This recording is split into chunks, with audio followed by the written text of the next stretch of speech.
Hello, my name is Trevor Huster.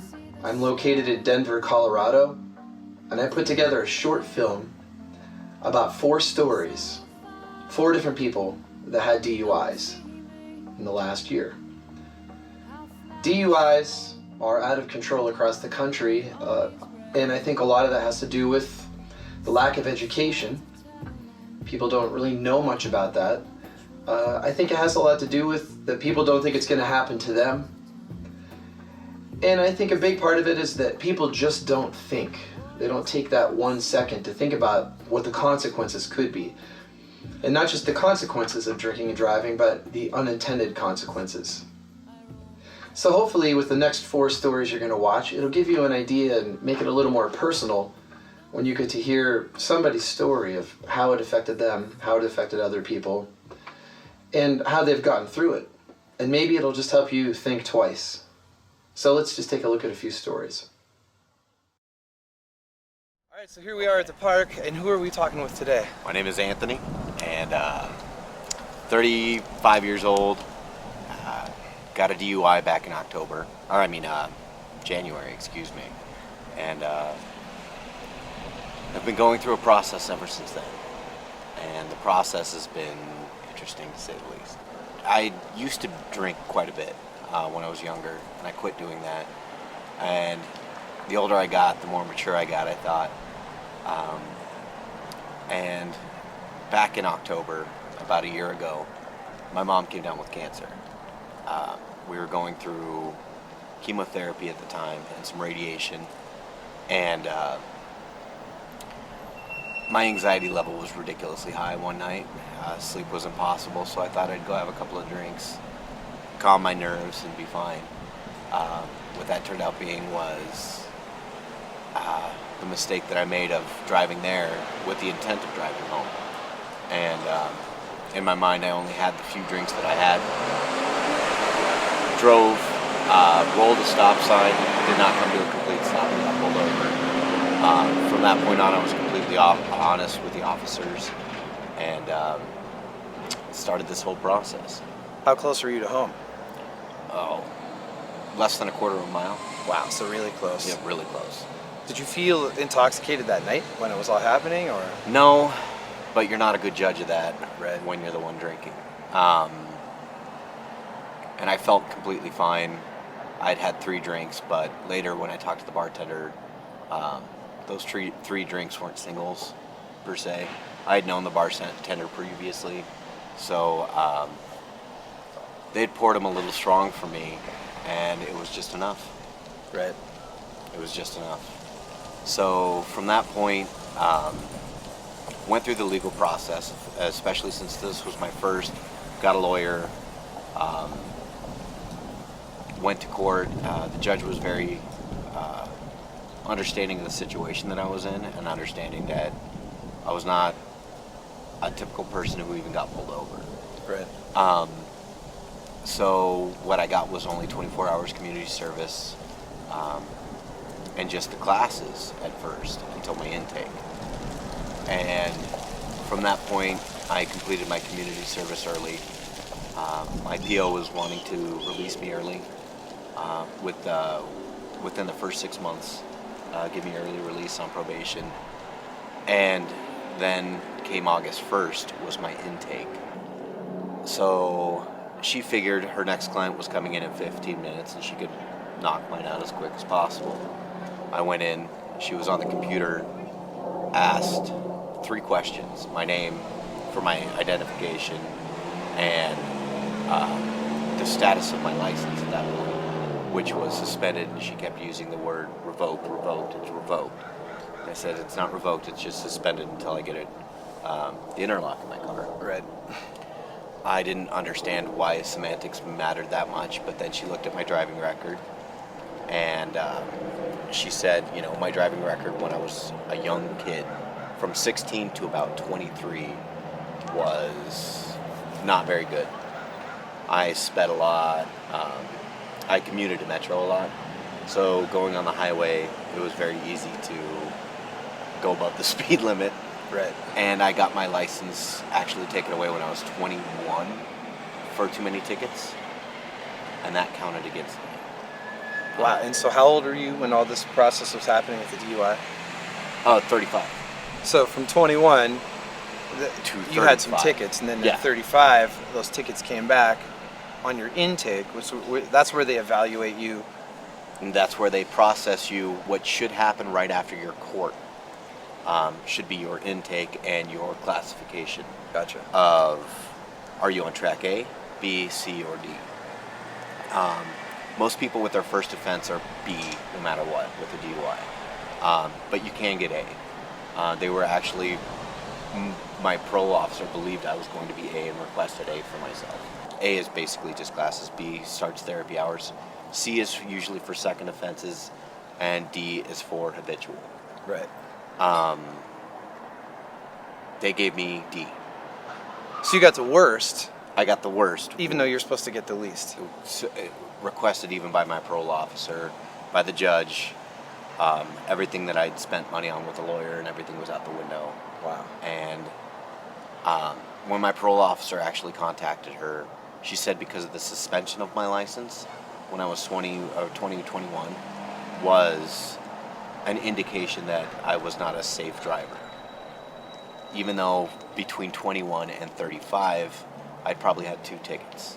It was within that very long span of time, 12 years, 13 years, that I'd matured as a driver, as a person, as a human being.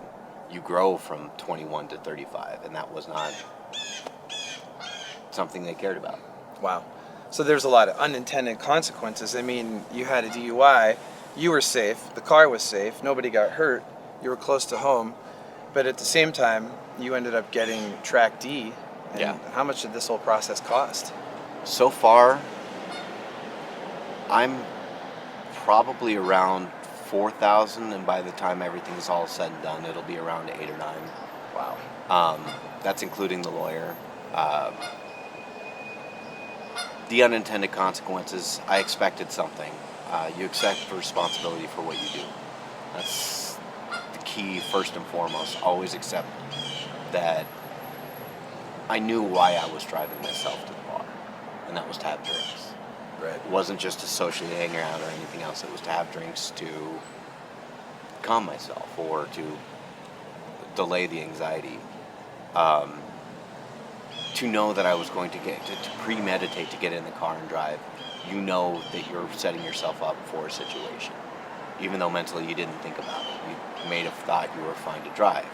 Track D is 43 weeks, I believe. 43 weeks. Wow. 43 weeks, and going through the classes, the therapy classes, they're $25 a session now.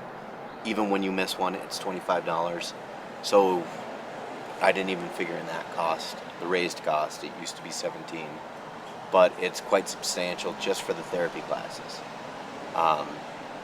Getting back and forth, I'll have a interlock in my car no matter what, but that's only $75 a month compared to a class that you go through 2 hours every week. It's $25, and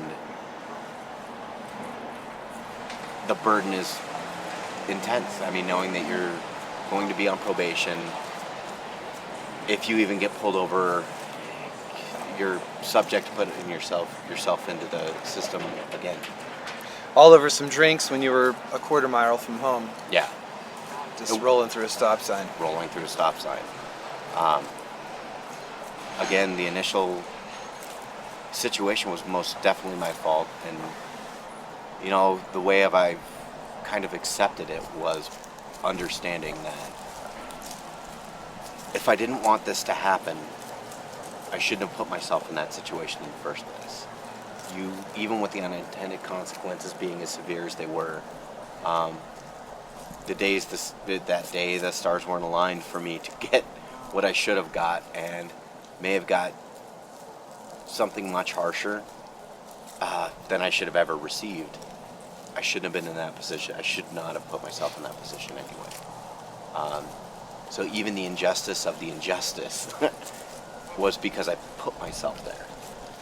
And accepting that helps me understand why, even with the longer probation, the cost of what it's going to burden me with, the only person that could have prevented it was myself. And the only person to blame is myself. And what about your drinking and driving? Those days are in the past now forever. Yeah. And the justification in my head was so simplistic and stupid of, but I'm only going to have a couple. This isn't that big of a deal. That kind of stupidity can cost people lives. And understanding that, and understanding that I put that on everyone else the second I decided to get behind the wheel. And we have people in our class that have experienced that, where they've taken a life. It's serious, and we have to accept our own responsibility for that. It's something we have to own, and if we don't own it, then we're liable to repeat it. I think sharing your story is going to help a lot of people. I appreciate the courage it takes, you know. Thank you. Thanks, man. Thank you very much. Tell us a little bit about yourself, who we're talking to today. I'm Matt. I'm a comedian from Denver. Got arrested for my second DUI on St. Patrick's Day. So I guess that's why I'm here. Blew a .087. So I was, Wow, that is like barely over the limit. yeah, it was. You were totally surprised then. Getting pulled over. I mean, you probably didn't think you had enough to drink to even get in any trouble. You know, I thought that I knew where to draw the line at that point. You know, it had been 11 years since I got my first DUI. So I thought I kind of had a handle on the limit, but you never can't tell. The safest way to drink and drive is not to do it. Yeah, totally. So, 11 years had gone by. I mean, the first one, you know, you were younger, things happened, and it just kind of happened. You probably thought that was way behind you, though. Yeah, absolutely. You know, I was 20. No, yeah, I was 20 when I got my first DUI. I had not been drinking long, and I had calmed down quite a bit, you know. Right. That's the big thing, I think, is people don't think about it. It's just a natural thing. You go out with some friends, you go in a bar, you're going to have a couple drinks, maybe go to another place, maybe go home. Never really stop to think about the consequences, or even the fact that there could be consequences. Consequences Absolutely. to what? Having one drink, you know? So you were just a little bit over. I mean, the limit in Colorado is 08. You were 087. But it was your second DUI, and in Colorado, it stays on your record. So what kind of consequences were there for a second DUI? Well, I'm registered as a habitual offender. As you said, it stays on your record, so the 11 years didn't really matter. I got 45 days house arrest and 2 years probation. So, you know, they come down hard on you when it's your second. The time doesn't really matter. So this second infraction is going to be pretty expensive, it sounds like. Oh, absolutely. It's already been very expensive. I'm shelling out a good $1,100 extra a month, and I just got sentenced. It's only just getting going. My insurance went up by like 150%, so it like doubled in half. So I'm paying $250 a month insurance. Interlock is $100 a month to have in your car. For 2 years? For 2 years. Probation's $50 a month. My classes are $40 a class. And that's what, weekly? That's right, weekly. And 2 how many- hours a week. 2 hours a week for how long? Well, because this was my second, I did 12 weeks of alcohol education, and I'll have to do 43 weeks of alcohol therapy. Wow. So 55 weeks then of classes. 55 weeks of classes, $40 a week. I have not had a difficult time abstaining from alcohol. There have been moments where I thought that it'd be nice, but it's kind of one of those things where it was like, whoa, like I can't afford to be getting into this kind of trouble, so it was a pretty easy thing to give up and move on.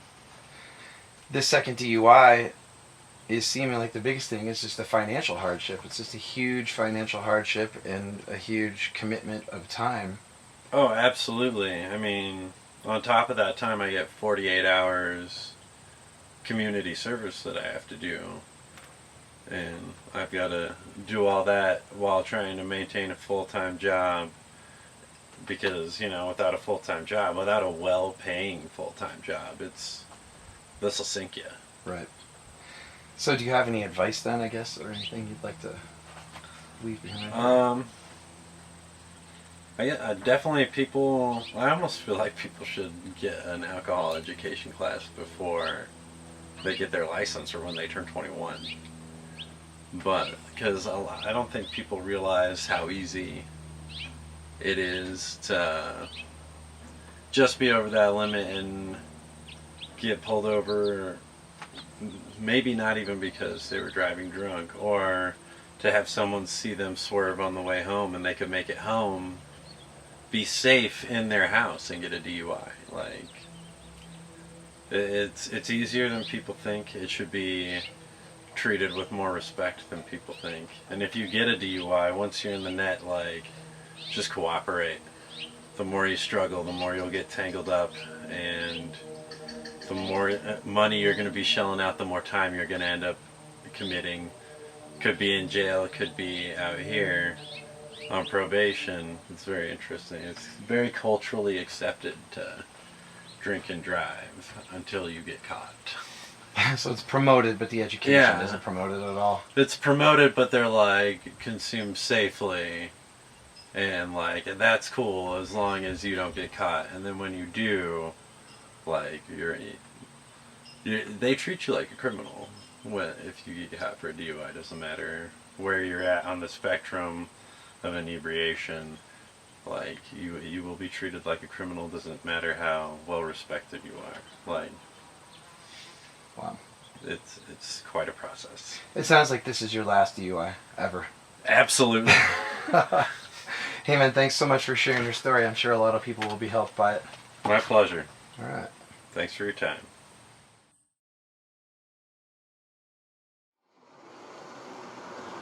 So the next story I have for you is about me. My name's Trevor. I'm a musician, an actor, producer, entertainer. And I had a DUI last August. I was playing at a giant outdoor concert, and I thought I was being responsible, at least to a degree. I had a drink, had some food, waited, drank some water, but I was wrong. I packed up all my gear. I was on the way back from the gig back to Denver. It was about a 45-minute drive, and I was at a section of highway where it was really dark. There was no clouds. It was all construction. And my windshield kept fogging up, and I kept wiping it. And what I didn't realize was that I was in the far right lane because I don't speed, but the far right lane had turned into an exit lane. So I'm just cruising along. Meanwhile, suddenly the road is going to split to the right and stay straight. There's no markings on the road because it was under construction. Wiped the windshield. The next thing I knew, there was barrels right in front of me. Boom, right through the barrels, and a split second later, into a utility pole. My car cracked the pole in half, and then the pole flipped the car, and then the car ended up flipping and rolling 6 or 7 times. Finally came to rest on its wheels about 200 feet away from the point of impact.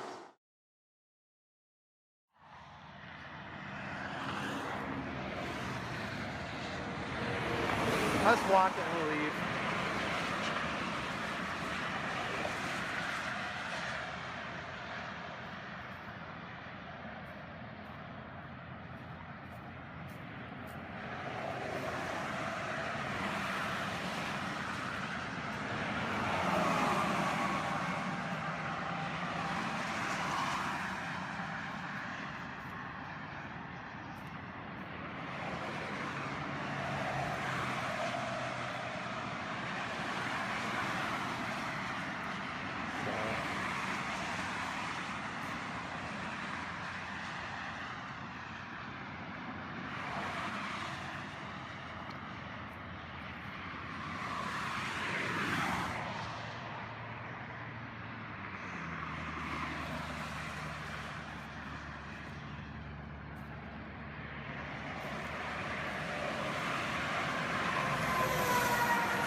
I didn't realize at the time, but I was unconscious for a while.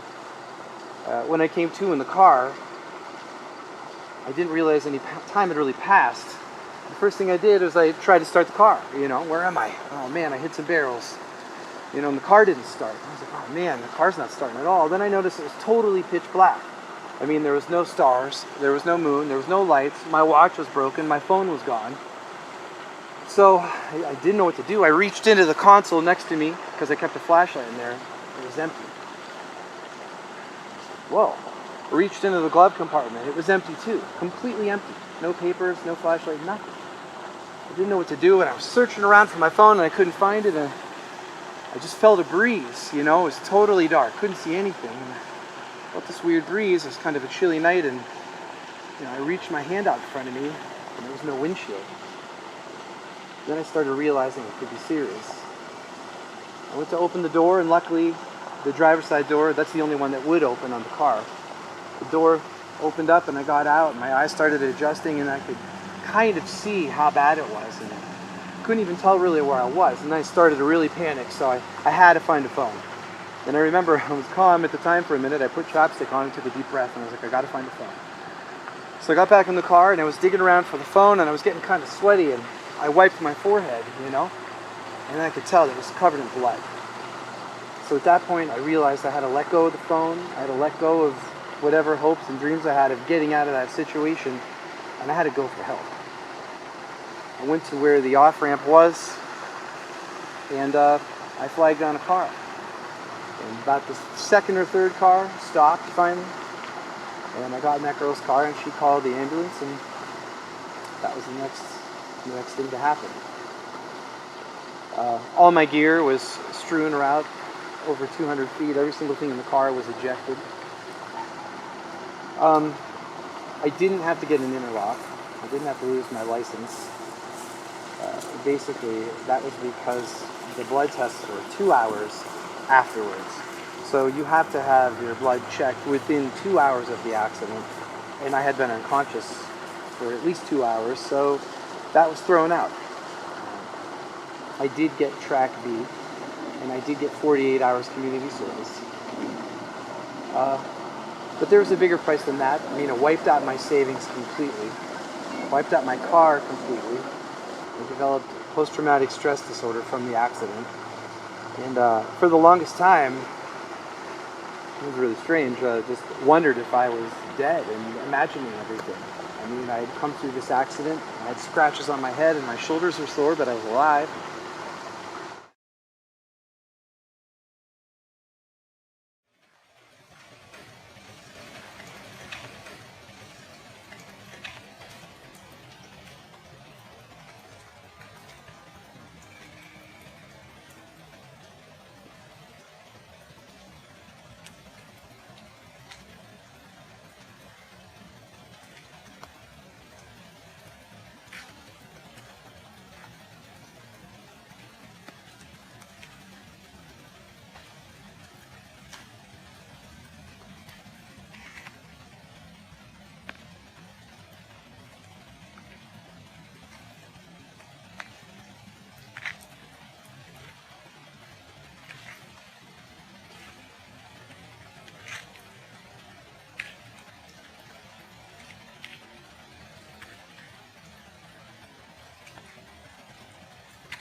I made it through, and just a lot of guilt and a lot of anxiety for the next 6 or 7 months. I lost about 18 pounds.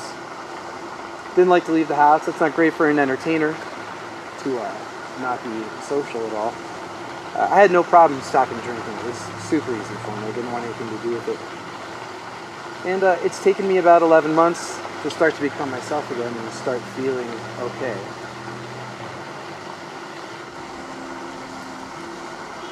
Consequences could be more severe than you expect.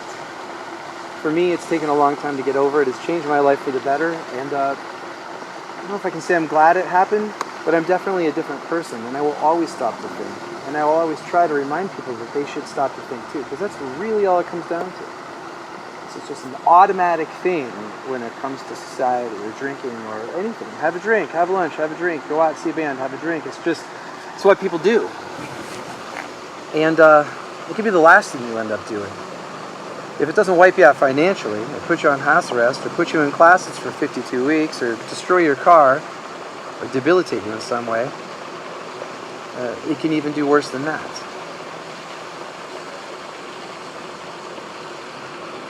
So that would be my only advice. Is just stop right where you are next time and just think about the consequences, and then even try to imagine some of the unintended consequences that can come from this. I'm glad I got a chance to share my story. I wouldn't change it.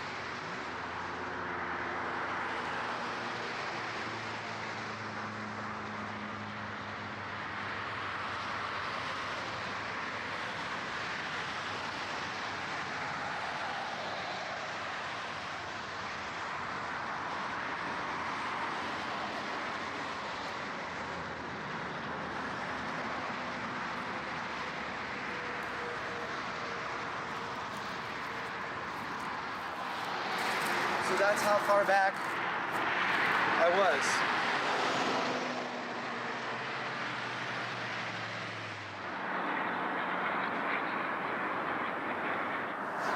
And so this is where the night ended. Right across the street almost from where the accident was, at Sky Ridge Medical Center. I was lucky to end up here, because a lot of people don't make it here. Could have just ended right where the night started, in the car.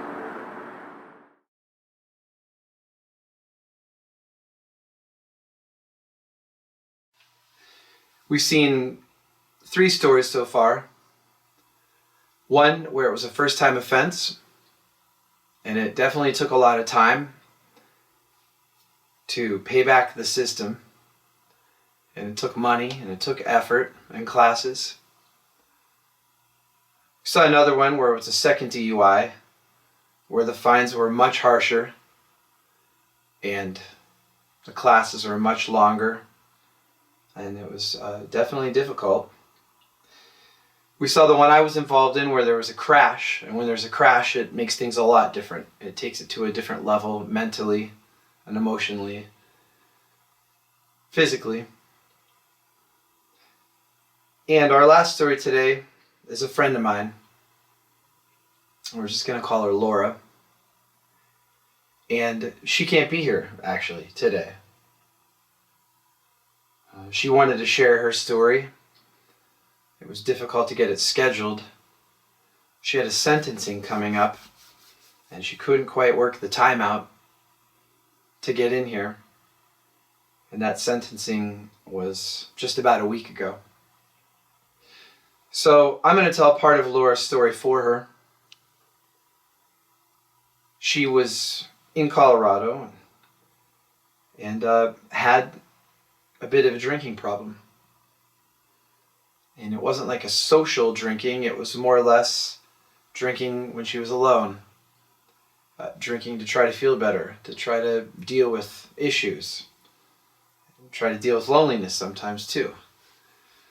And she received a phone call about her father out of state. And they said, your father's not doing well. You should definitely get here. So she just got right up and started to drive there. It's kind of a long drive, but she made it plenty of times. And I'm not totally sure the details, but somewhere during this trip, she rear-ended a pickup truck with 2 people in it and hit it hard enough that it lost control and went across the median.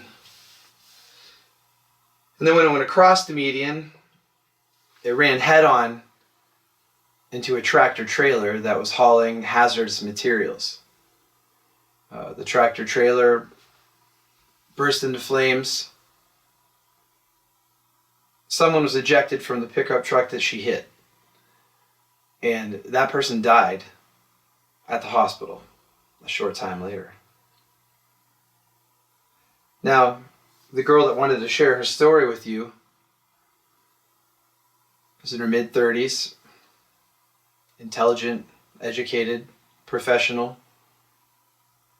a really nice person, a beautiful person, with a kid and a life, career, and all that is now put on hold because her unintended consequence cost somebody their life. She is currently serving 5 to 10 years. I just found that out today for her sentence.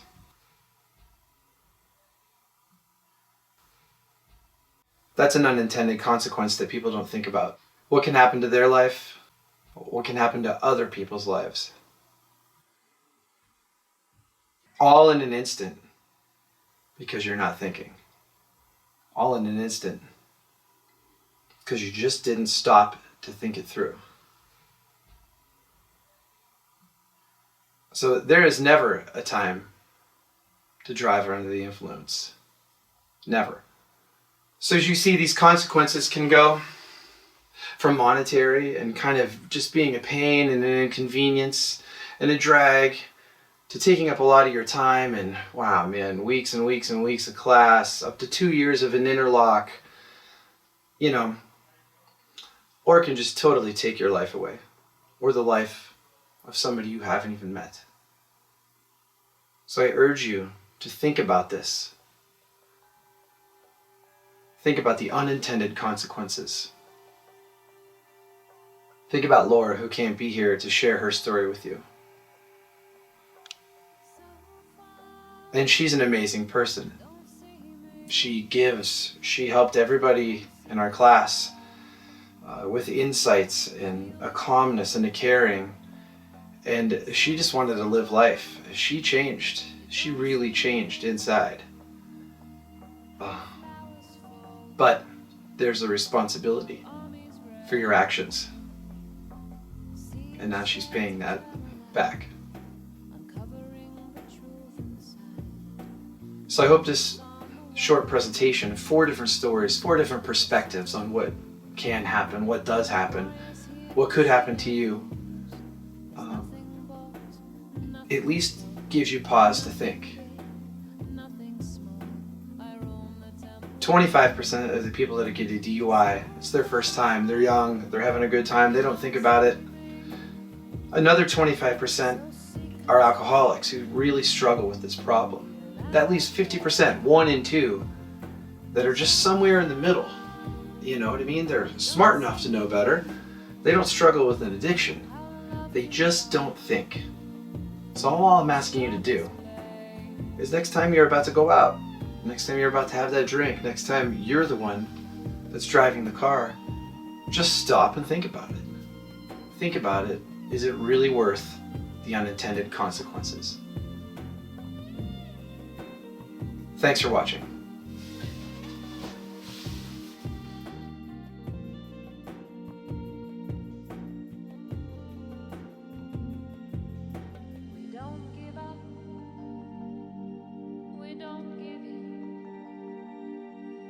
Travel on from space within.